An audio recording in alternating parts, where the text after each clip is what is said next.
I wasn't born Muslim. In fact, I grew up in a typical American Christian family.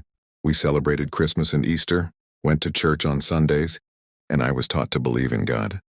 But even from a young age, I had a lot of questions that no one around me seemed to answer completely. As I got older, those questions only grew. Why were there so many versions of the truth? Why did every church teach something a little different? And more than anything, why did God feel so distant, so unreachable? I remember feeling like something was missing. I believed in God, but I didn't feel connected.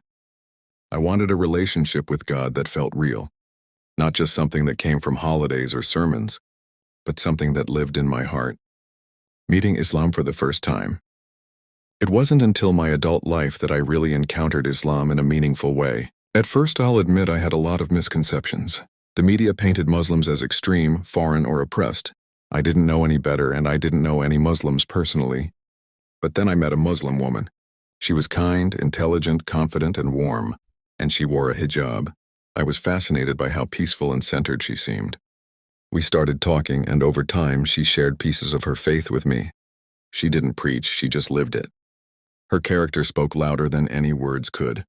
That's when I started reading on my own. I picked up an English translation of the Quran. I thought I'd just skim it out of curiosity.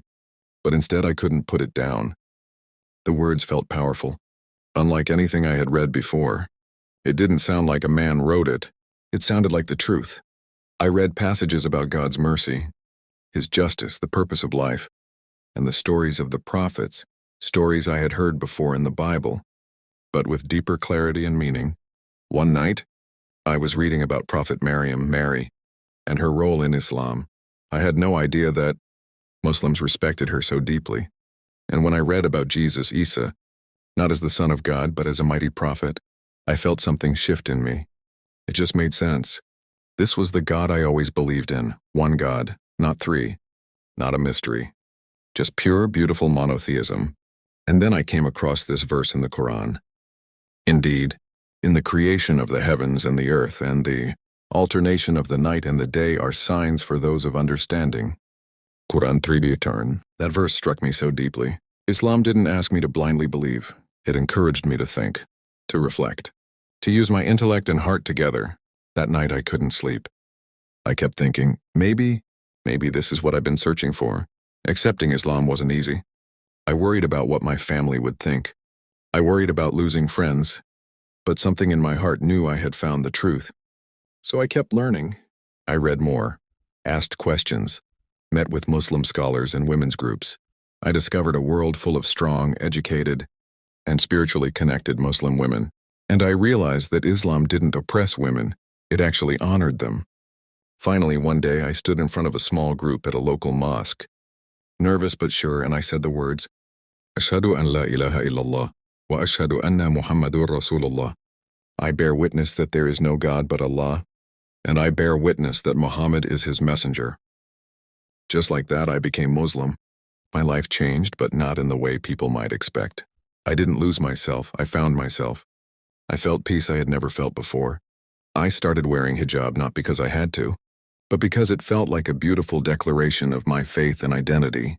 There were challenges, of course. Not everyone understood. Some friends drifted away. Some family members were confused.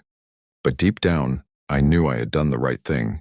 I started writing to share my experience with others.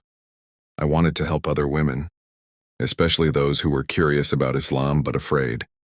My writing became a bridge for Muslims and non-Muslims to connect, understand, and find common ground. I also wrote a children's book called Made from the Same Dough to teach kids about compassion and interfaith families, because at the end of the day, we're all human. We're all searching for truth. And I truly believe that Islam gave me the answers I was looking for all along. To anyone out there wondering, doubting, or searching, follow your heart, but also use your mind. Don't be afraid to ask questions. Islam welcomes your questions. It encourages you to seek knowledge, to think, to reflect. For me, Islam was not the end of a journey, but the beginning of a beautiful one. A journey of peace, purpose, and deep connection with the one who created me.